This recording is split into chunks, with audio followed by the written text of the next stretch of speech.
avec l'arme de leur prochain crime. La frime, les fringues, la drague.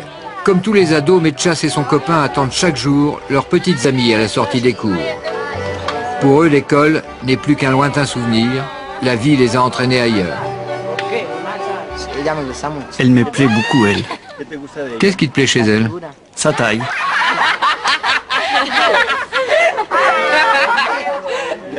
Et Metchas, il te plaît aussi? Plus ou moins, Plus ou moins? oui.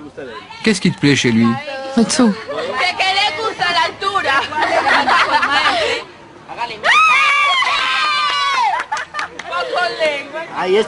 Elle, c'était aussi ma petite copine. Lui, c'est mon meilleur copain. C'est pas vrai, c'est pas vrai. Parce qu'il est un peu tordu. Lui, il joue un double jeu. Comment ça? Il allait me tuer. Il allait te tuer? Ouais. Parce que ma tête lui plaisait pas. Metchas, lui, n'a jamais raconté sa vie à personne. Et tu sais ce qu'il fait, Metchas? Il traîne à rien faire. Il travaillait dans un restaurant. À la plonge. Ah oui. Et après, il balayait les rues. Ah, et maintenant, il vit dans la rue. Il fout rien.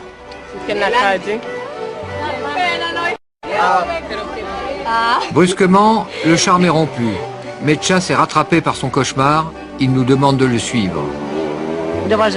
Tu viens, on va au cimetière? Quel cimetière? Celui du quartier Américas, chez mes petits frères.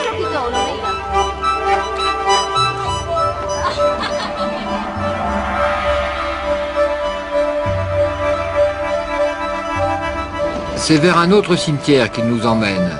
Comme sa mère, ses frères lui manquent. Cela fait 2 ans qu'ils ont été assassinés. Pour fuir sa terrible solitude, pour évacuer le chagrin qu'il cache au fond de son cœur, il leur rend souvent visite. C'est dans ces moments-là que Metchas craque.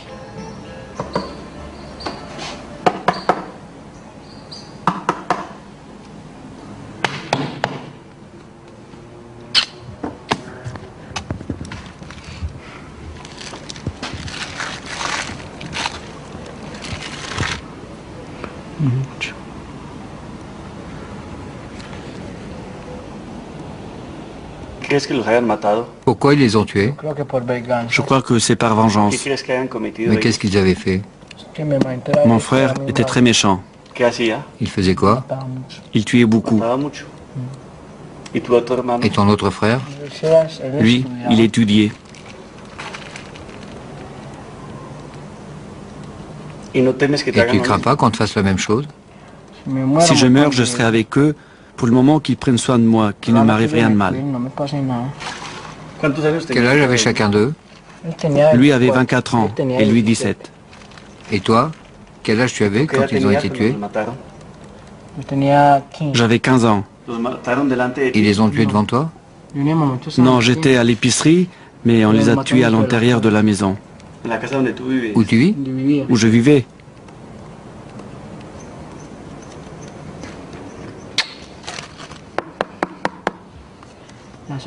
C'est lui qui prend soin de moi. Ne me laissez pas tout seul. Prenez soin de moi.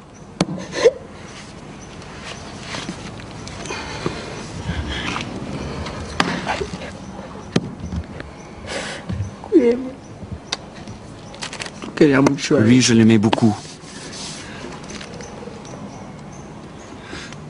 Je vous aime. Prenez bien soin de moi. Signé Oscar. Oscar est le prénom de baptême que lui avait donné sa mère. Metchas, c'est le surnom que lui a trouvé la rue. Metchas vit en permanence en compagnie de la mort de sa famille, la mort de ses victimes, la mort de ses copains assassinés. Il reste seul avec sa haine et sa tristesse. Il trouve rarement chaleur humaine et réconfort. Yolanda est une brave femme du quartier. Elle accepte de temps en temps d'héberger Metchas et ses copains. C'est chez elle qu'ils préparent bien souvent leurs mauvais coups. Yolanda est au courant de tout, mais fait semblant de ne rien savoir. Parfois, il me demande de le loger. Alors il dort ici. Sinon, je ne sais pas où il va dormir. Mais je l'ai déjà vu dans la rue, lorsque j'allais au travail. Il y a quelques jours, je l'ai aperçu dans la rue. J'attendais mon bus. Il était 5 heures du matin.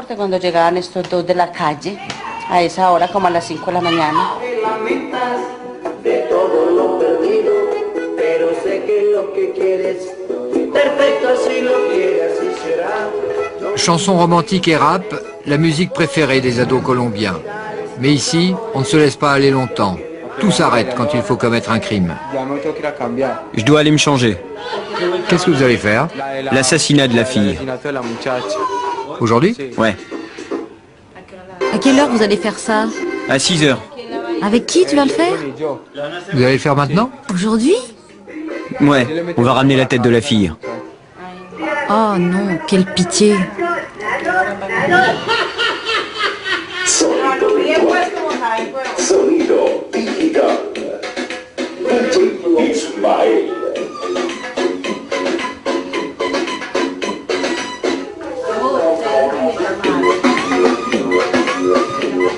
Un dernier rap et ils y vont sans hésiter. Je vais me changer, comme ça je fais un peu voyou.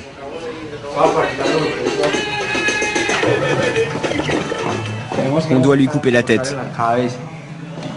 Et qu'est-ce que vous ferez avec la tête? On l'enverra à celui qui nous l'a demandé.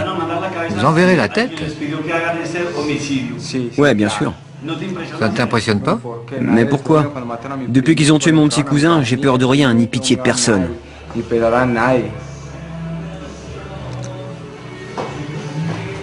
À force de côtoyer la mort, elle les suit partout, elle les habite.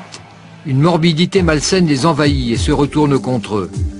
Rattrapés par la peur et l'angoisse du vide, l'un de leurs copains leur a offert le spectacle de son suicide. Il avait à peine 17 ans. C'est ici que notre pote s'est tué avec le revolver que nous avions acheté. Le lendemain, il s'est suicidé avec. Il est resté assis là où nous étions sous les gradins. Il s'appelait comment? Il s'appelait John. Comme ça, assis. Devant vous? Ouais. Le sang avait coulé par ici. Il y en a encore. Nous étions tous ici. Ensuite, nous avons crié Toutis, Toutis, puis nous l'avons emmené dehors. Lui, c'était aussi un tueur à gages? Eh bah ouais. Il tuait et volait comme nous.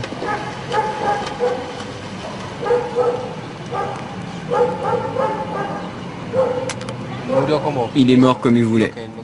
Il avait dit que personne ne le tuerait, qu'il le ferait lui-même et puis il s'est donné la mort.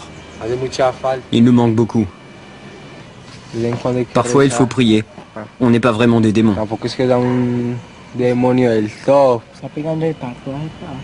Tu pries comment?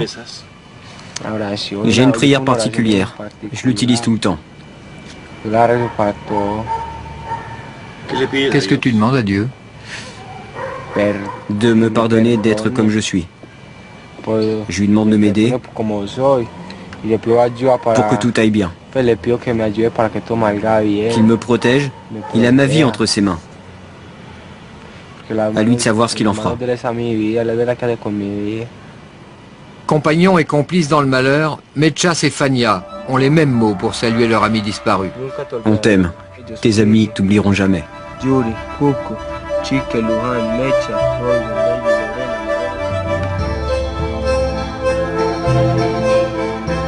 Le lendemain, retour chez Yolanda. Fania et Mechas s'amusent comme les vrais enfants de leur âge, avec des pistolets en plastique.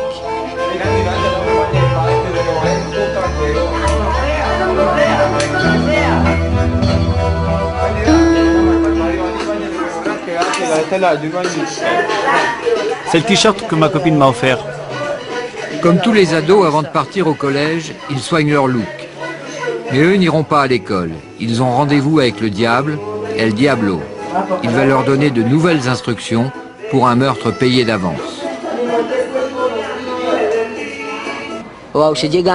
Tu arrives chez la fille, en taxi, avec le flingue. Au retour, tu montes sur la moto comme si de rien n'était, normalement. Qu'est-ce que vous préparez?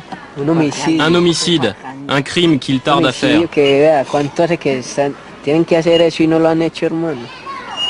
Il s'agit de qui? D'une nana. S'ils ne la tuent pas, c'est eux qui se feront descendre. Ils le savent très bien, lui et lui. Pourquoi? Parce qu'ils se sont engagés à la tuer, et plus ça tarde, plus ils risquent d'être tués. Le soir même, tout se met en place. Fania, nerveux, cherche un taxi. Il cache son arme. Laisse-moi, je vais faire un tour. Mais tu es armé? Non, laisse-moi. Le bouquet de fleurs est destiné à tromper la victime. Il refuse de nous en dire plus sur le scénario du meurtre. Mais Chas le suit en moto pour le récupérer après le crime.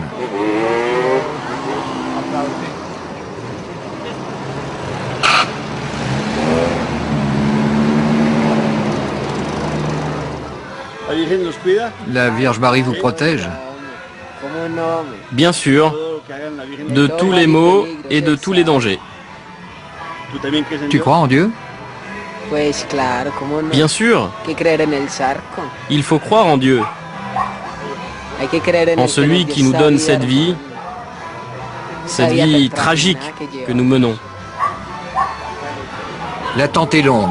Ça fait plus d'1 heure que Fania et Mechas sont partis. La nervosité s'installe. Je t'avais dit que ça serait chaud là-bas. Ils se sont fait griller. On aura d'autres coups à faire. Toujours d'autres coups et plus d'argent. Plus d'argent et encore plus d'argent. Fania revient enfin. Il reste 2 balles dans le revolver. Nous ne saurons jamais si le crime a été commis.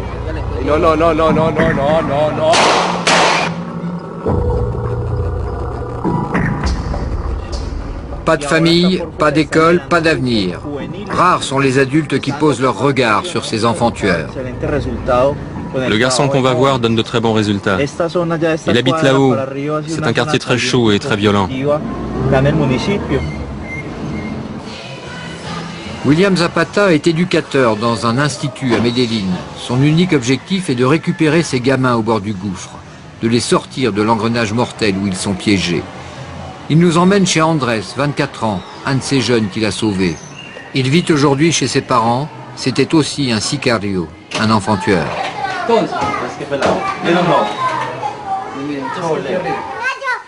Andrés a commencé à tuer dès l'âge de 15 ans. Dans sa chambre, il garde précieusement les souvenirs qui ont marqué sa première vie. Et quel est ton premier souvenir? Celui de mon cousin. On l'a tué parce qu'il défendait une fille dans un autobus. Quand il est descendu, un mec l'a poignardé en plein cœur. Aujourd'hui, Andrés mène une existence normale au sein d'une famille normale avec ses petits frères, sa mère et son père. Sans la persévérance et la force de conviction de cet éducateur, Andrés n'en serait pas là. Il ne serait peut-être même plus là pour comprendre pourquoi on devient sicarios. Le pouvoir de l'argent, disons-le comme ça. Lorsqu'elles voient un jeune sicario, les filles pensent immédiatement à l'argent. Eux, lorsqu'ils font un coup et qu'ils tuent une personne, c'est pour de l'argent. Et ça devient alors un phénomène de consommation. Ils ont la passion des vêtements de marque. C'est courant ici à Medellín. Les tueurs à gages sont habillés très branchés avec des vêtements chers, chemises ou jeans dernier cri. Ce qu'ils veulent, c'est séduire avec les apparences. Comment tu as eu l'idée de changer? Grâce à une petite copine. Je voulais avoir une famille avec elle. Nous avons plusieurs rêves dans la vie, mais il y en a un qui nous commande. Et c'était celui-là le principal pour moi. Mais alors, qu'est-ce qu'il fallait que je fasse? Changer.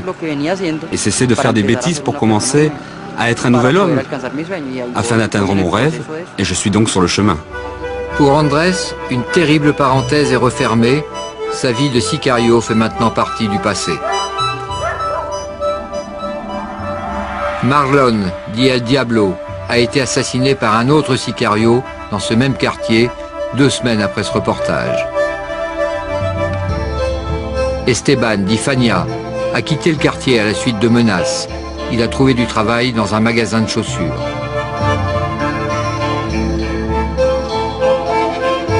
Oscar, dit Mechas, lui aussi menacé, a quitté le quartier. Il poursuit son aventure sans issue pour le compte d'un nouveau commanditaire.